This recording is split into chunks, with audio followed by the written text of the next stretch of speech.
ஏழு நாட்டு சனியாவே இருந்தாலும் உங்களோட வயதை பொறுத்துதான் பலன். உதாரணத்துக்கு நீங்க ரொம்ப இளம் வயசு, இப்பதான் வந்து பாருங்க 10+20+ இருக்கீங்க அப்படின்னு வச்சுக்கோங்க, ஒரு டிகிரி முடிச்சிருக்கீங்க.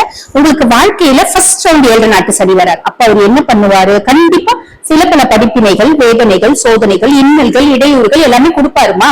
அதெல்லாம் எதுக்கு? உங்களை பதப்படுத்துவதற்கு, உங்களை பக்குவப்படுத்துறதுக்கு அப்படின்னு சொல்லலாம். ஆக உங்களை பதப்படுத்தி பக்குவப்படுத்தி வாழ்க்கை அப்படின்னா என்னன்னு புரிய வைப்பாரு.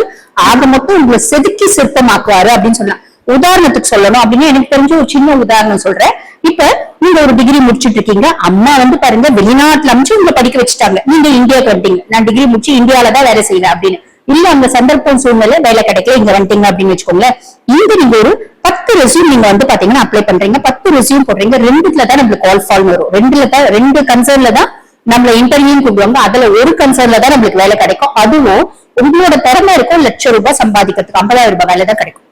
அப்போ நம்ம யோசிப்போம், ஐயோ என்னடா நம்ம வெளிநாட்டுக்கு போய் இத்தனை லட்சம் செலவு பண்ணிட்டு வெறும் ₹50,000 வேலைக்கா.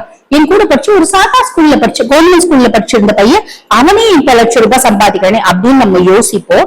யோசிக்க வேணாம். உங்களுக்கு ₹1,00,000 சம்பாதிக்கிறதுக்கு திறமை இருக்கு அப்படின்னாலும் ₹50,000 வேலைதான் வருது அப்படின்னாலும் பாக்கி 50,000 வீணா போயிடுது.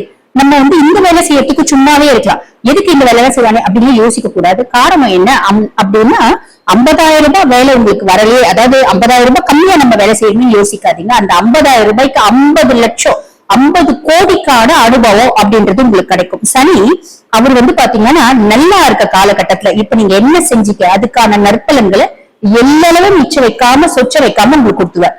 ஆக மொத்தம் அனுபவ பாடம் அப்படின்றத சாலிடா கொடுப்பார். ஆக நம்ம என்ன பண்ணோம், பொதுவா ஏழு நாட்டு சனியில நம்ம பாடம் ஓடிட்டே இருக்கணும், உட்கார்ந்துட கூடாது. ஐயோ எனக்கு வந்தாதான் செய்வேன், இப்படி பண்ணாதான் நான் இது பண்ணுவேன் அப்படின்னு யோசிக்க கூடாது. நடக்கும்போது கூட தடுக்கி எழுந்து நடப்பீங்க, ஆனா தடுக்கி நடக்கிறது கூட நமக்கு ஒரு பாடம் அப்படின்றது முடிவு பண்ணிக்கோங்க. ஆக ரொம்ப இளம் வயசா கண்டிப்பா சின்ன சின்ன சோதனைகளும் சின்ன சின்ன குறைபாடுகளும் இருக்குது அப்படின்னாலும் வாழ்க்கை அப்படின்னா என்ன அப்படின்றது ரொம்ப தெளிவா புரிஞ்சுப்பீங்க. நல்லது.